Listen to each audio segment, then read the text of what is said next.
wa yassir li amri wahlul 'uqdatam min lisani yafqahu qawli. Allahumma 'allimna ma yanfa'una wanfa'na bima 'allamtana waj'al ulumana khalisan liwajhikal karim. Subhanaka la ilma lana illa ma 'allamtana innaka antal alimul hakim. Amin amin Allahumma amin. Bapak-bapak, ibu-ibu, kaum muslimin, kaum muslimat yang berbahagia, puji syukur kita semua kepada Allah atas limpahan rahmat dan karunia yang Allah berikan kepada kita bersama, sehingga kita dapat berkumpul di tempat yang mulia ini. Kita berdoa kepada Allah, semoga Allah subhanahu wa ta'ala menerima semua amalan-amalan kebaikan kita dan mengampuni semua salah khilaf kita. Amin ya rabbal alamin. Salawat dan salam buat junjungan alam baginda Nabi kita Sayyidina Muhammad sallallahu alaihi wasallam. Allahumma salli ala Sayyidina Muhammad wa ala ali Sayyidina Muhammad. Kaum muslimin, kaum muslimat yang berbahagia, setiap hamba Allah yang beriman ataupun hamba Allah yang jatuh ke dalam perbuatan dosa mesti mengetahui dan mengenal hari-harinya Allah subhanahu wa ta'ala.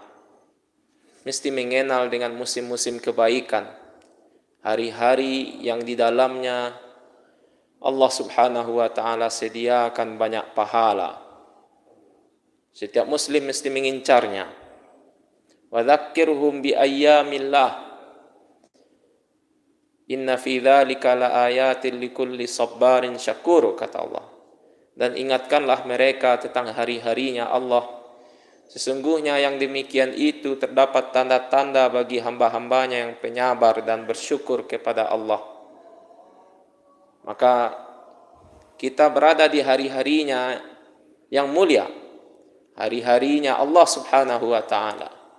Kita berada pada tanggal 26 Zulqa'dah. Sebentar lagi kita akan menyambut bulan Zulhijjah. Kemudian setelahnya itu disambut pula dengan bulan Muharram. Hari-hari ini merupakan hari-hari yang baik. Bulan Zulqa'dah. Al-hajju ashhurum ma'lumat, kata Allah. Haji itu pada bulan-bulan yang sudah ditentukan. Hari Senin kemarin kita melihat kain kiswah yang malaikat di dinding luar Ka'bah di Baitullah Al-Haram telah ditinggikan. Kemudian dipasang di bawahnya kain berwarna putih, menunjukkan bahwasanya kita sudah berada pada musim-musim haji. Kemudian bulan Zulqa'dah dan bulan Zulhijjah juga, terutama 10 pertamanya adalah hari-harinya bermunajat Musa alaihissalam kepada Rabbnya. Selama 30 hari Nabi Musa bermunajat. Ulama tafsir mengatakan 1 bulan penuh di bulan Zulqa'dah, kemudian ditambah 10 hari di bulan Zulhijjah, maka genaplah ia menjadi 40 hari 40 malam.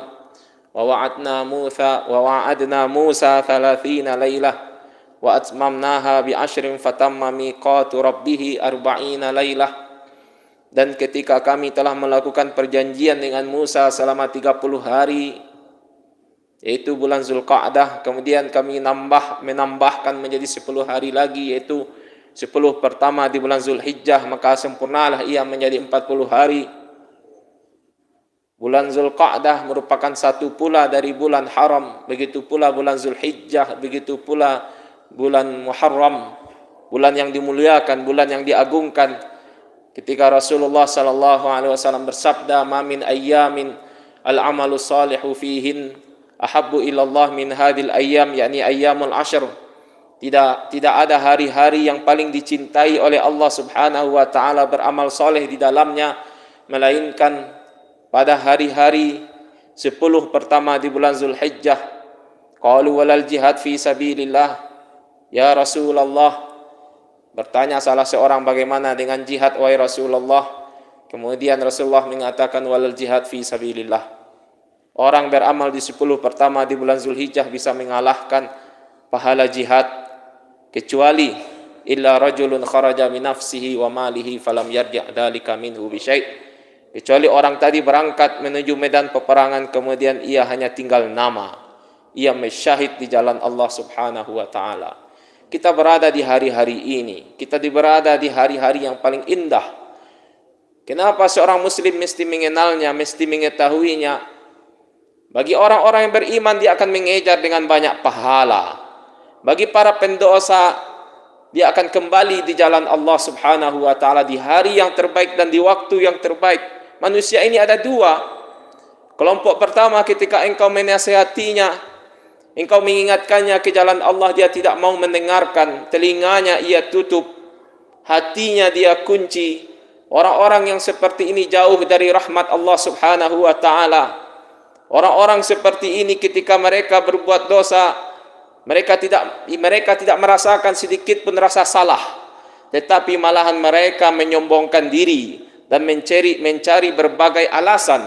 Dan kita berlindung dari Allah Subhanahu wa Ta'ala dari orang-orang seperti ini. Jangan sampai ketika kita jatuh ke dalam perbuatan dosa, maka kita merasa menyombongkan diri di dalamnya, membangkang, melampaui batas. Allah Ta'ala berfirman, sa'asrifu an ayati alladzina yatakabbaruna fil ardi bighairi haqq. Dan aku, kata Allah, akan memalingkan ayat-ayatku ini dari orang-orang yang menyombongkan dirinya. Mereka berdosa, kemudian mereka menyombongkan dirinya di muka bumi tanpa kebenaran. Wa iyarau kulla ayatin la yu'minu biha. Kalau mereka melihat satu tanda dari Allah, mereka tidak beriman dengannya. Wa iyarau sabila rusdi la yattakhiduhu sabila. Kalau mereka melihat jalan yang baik, jalan yang benar, mereka tidak mau mengambil jalan itu. Dan sebaliknya, wa iyarau sabilal ghayy yattakhiduhu sabila. Dan kalau mereka melihat jalan yang menyimpang, jalan yang sesat, malah mereka mau menempuh jalan yang demikian. Orang-orang yang seperti ini, pendosa, orang-orang yang durjana, tidak tahu kapan mereka bertaubat kepada Allah Subhanahu wa Ta'ala. Orang-orang yang seperti ini kematiannya tidak akan disambut oleh malaikat rahmat, melainkan malaikat adab. Orang-orang yang seperti ini tempat sujud pun tidak akan merindukannya. Orang-orang seperti ini tidak akan disebut-sebut penduduk penghuni bumi. Mereka tidak akan dirindukan. Sementara kelompok yang kedua, mereka yang senantiasa beribadah kepada Allah. Toh kalaupun mereka jatuh ke jalan maksiat, semua hamba Allah pasti jatuh ke dalam perbuatan dosa. Kalau mereka jatuh dalam melakukan perbuatan dosa dan maksiat, mereka bersegera mengatakan astaghfirullah, aku minta ampun kepada Allah. Mereka akan selalu ingat kepada Allah meskipun mereka jatuh ke dalam perbuatan dosa.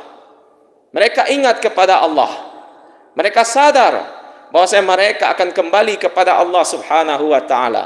Maka orang-orang yang seperti ini ketika matinya, ketika engkau meninggalkan dunia dalam keadaan seperti ini, bertaubat kepada Allah, meskipun jatuh ke dalam perbuatan dosa, tapi engkau kembali kepada Allah, ketika engkau mati, engkau akan disambut oleh malaikat rahmat. Keningmu yang pernah bersentuhan dengan bumi, Allah akan merindukan kehadiranmu. Engkau akan selalu dirindukan oleh orang-orang baik. Allah Subhanahu wa Ta'ala akan mencatatkanmu ke dalam golongan para illiyun. Uktub li ibadi fi illiyin. Catatkan hambalan hamba-hambaku ini di dalam illiyun, catatannya orang-orang baik. Maka bulan-bulan ini adalah bulan-bulan yang terbaik menuju ampunan Allah Subhanahu wa Ta'ala. Sungguh aku akan berkata benar. Aku malu ketika mendengarkan ketika Rasulullah sallallahu alaihi wasallam menyampaikan di dalam sebuah hadis qudsinya, ketika Allah Subhanahu wa Ta'ala berfirman, ketika Allah Subhanahu wa Ta'ala menyeruku dan menyuruh hamba-hambanya yang jatuh ke dalam perbuatan dosa, meskipun berapa banyaknya dosanya, meskipun berapa bertaburan maksiatnya, tetapi hamba ini juga tidak masih memperdulikan himbauan Allah Subhanahu wa Ta'ala, tetapi Allah masih terus-terus memanggil hambanya ketika Allah Ta'ala berfirman, ya ibadi, wahai hamba-hambaku, innakum tukhti'una bil laili wan nahar, kalian senantiasa melakukan kesalahan di malam hari dan di siang hari.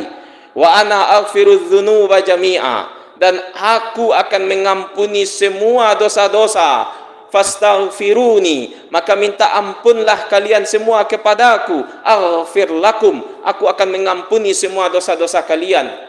Tidakkah tersentuh kita dengan firman Allah Subhanahu wa taala, membuat hati ini malu, diri ini malu ketika masih mau berbuat dosa di depan Allah Subhanahu wa taala, ketika Allah berfirman, "Qul," katakan wahai Muhammad, "ya ibadiyalladzina asrafu ala anfusihim," wahai hamba-hambaku yang senantiasa melampaui batas atas diri mereka, yaitu berbuat dosa dan maksiat. Allah Subhanahu wa taala menyandarkan nama hamba kepada mereka, bukan kepada mereka yang melakukan ibadah salat, bukan kepada mereka yang melakukan ibadah ketaatan, tetapi Allah menyandarkan kata hamba kepada mereka yang berbuat maksiat dan berbuat dosa.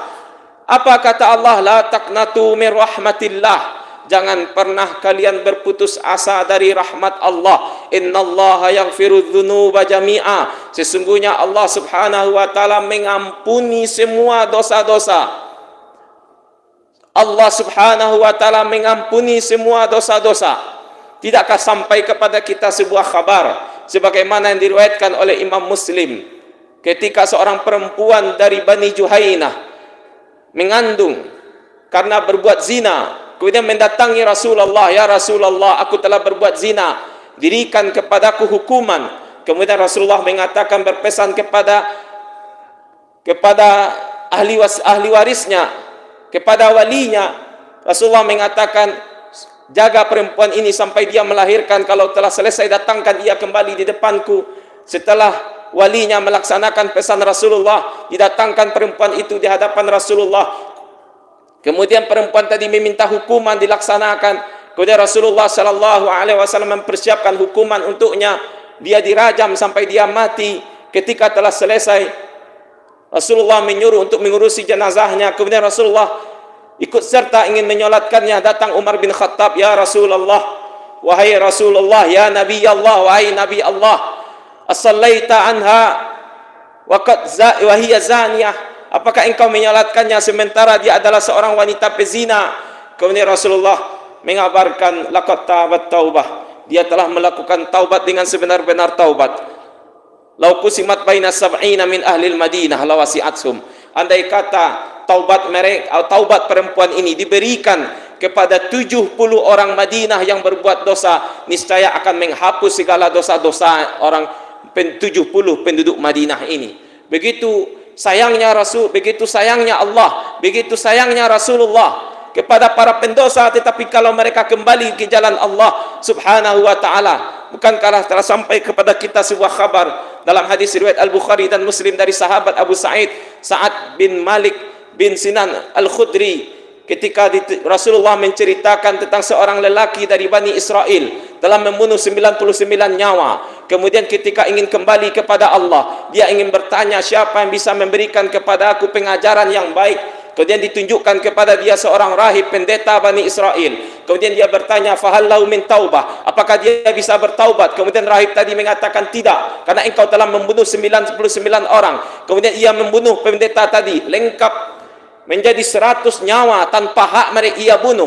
Kemudian ketika ditanyakan kepada seorang alim, orang alim tadi memberitahukan, tinggalkan negeri ini, tinggalkan Abdus Su.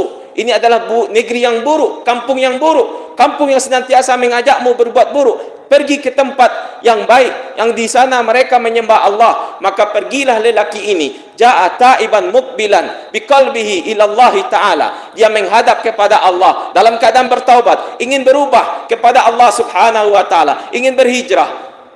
Tetapi dengan izin Allah, Allah Subhanahu wa taala mencabut nyawanya di tengah jalan.